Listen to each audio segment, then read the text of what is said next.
morning they woke up and they looked outside. It was just dirt roads. There were no oiled roads. There was big footprints like about this size, like a big giant was going all through the town. Oh my word, everybody was so scared. The women wouldn't even go out the outhouse to go to the bathroom because they didn't have that bathroom that was there and here. They had to go outside. They always had to have a man gentleman take them out, or they used the slop jar. Do you know what the slop jar was? The chamber pot. Look under this bed when you walk by and you'll see one. And guess who got to take it out every morning? Who's the oldest grandchild here? Who just graduated? What's his name? They're all out there. They're all out there. Susan, bring now grandchildren in here. They said, we're enjoying this air. We're not leaving. We've heard enough of that woman talking. But what's the name of the young man that just graduated from high school? Not Corbin. Caden, guess what your job would have been here at this house? Well, I was just telling the ladies that it was about Arthur Sprague. They had this big giant going around, and the women would have to go up. Everybody went to the outhouse, the bathroom, but they wouldn't go if the men didn't take them because they thought this giant was going to get them. But they used the slop jar, which was the chamber pot under the bed if they didn't go out. Guess who got to dump the chamber pot every morning? The oldest child. So you got to do that. That would have been your job here, was to dump that chamber pot. And it got pretty full when that giant was flipping around town. Well, one day they found this great big bed of leaves and twigs and stuff up there by the warm springs that I was telling you about. And they knew that's where the giant was living. They just knew he was living up there. They got their guns and they went up there setting traps trying to find him.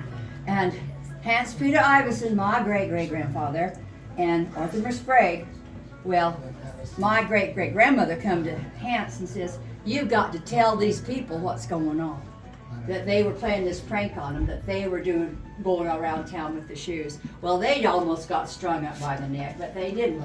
But Arthur Sprague, nobody ever married him after that horrible story.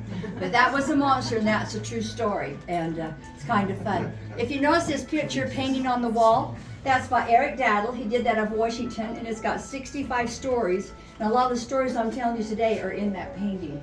So it's kind of a fun thing. I'm not trying to do this, but I'm still going to push it out there. We sell the puzzles at the museum, and all the money we make goes right back to the museum to keep it going. This bed here is over 100 years old, and the Prisbys rented the house at one time, and this was their mother's bed and her bedspread. And so they donated that to us. Back in the corner is a three-legged wash basin, and it was by the Averett twins that helped build this house. And where they got the rock for this house was up here by the Washington Elementary. There was a quarry up there, and that's where they got all the rock to build this house, Windsor's Castle, and also the Dixie College, the old Dixie College down there. So that's kind of fun. So really look at that. You always see four-legged, but you hardly ever see a three-legged. So we were really excited about that. So just kind of breeze. Oh, and there's a chair on the wall. Do you know what the chair's for? And I can suspect that you kids probably all have a chair hanging on your wall. That means there's room for one more person at the table. So, and I can tell when you guys get around the table, there's a lot of people there. These people here, I have no idea who they are. I just found them in the museum and I thought they were so cute, so I bought it. What could I say?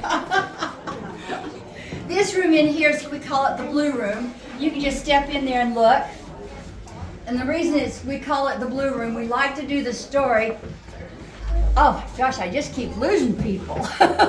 Don't I? Are you recording all this? Oh my gosh, $2. Anyway, the blue room is because everything we had brought down here, we had wore out. And everything we made from the cotton that we spun was dyed blue from the dockweed. And that's the only color that we could get. The men's shirts, the kids, everybody, everything was blue. Not only that was blue, our faces were blue. And the reason our faces were blue, malaria was bad here. A lot of people died. A lot of families couldn't survive, and they went back. Only about 20 families actually stayed here. But I wanted to tell you, so Robert Covington, not Robert, but Robert Gardner was called down here with his family. And because he he got here, and everybody ran out to meet him, and because they were so excited to see somebody coming. And he about died when he saw them. Everybody was blue. Their clothes were blue, their faces was blue. And he said, I am not bringing my family down to this desolate place. And anyway, he actually knelt down here and prayed in the Covington home with Mr. Covington, Robert Dockery Covington. And after they prayed, he went back to Salt Lake City, came back about a month later. So the Robert Covingtons are Robert Gardners came down here. So we love to tell that story because they really sacrificed a lot. When they were at Adair Swings, I told you they lived there for 2 years in their buckboards and their wagons and built little huts inside the hill, especially in the summer because it'd get cooler to get in the hut before this home was built.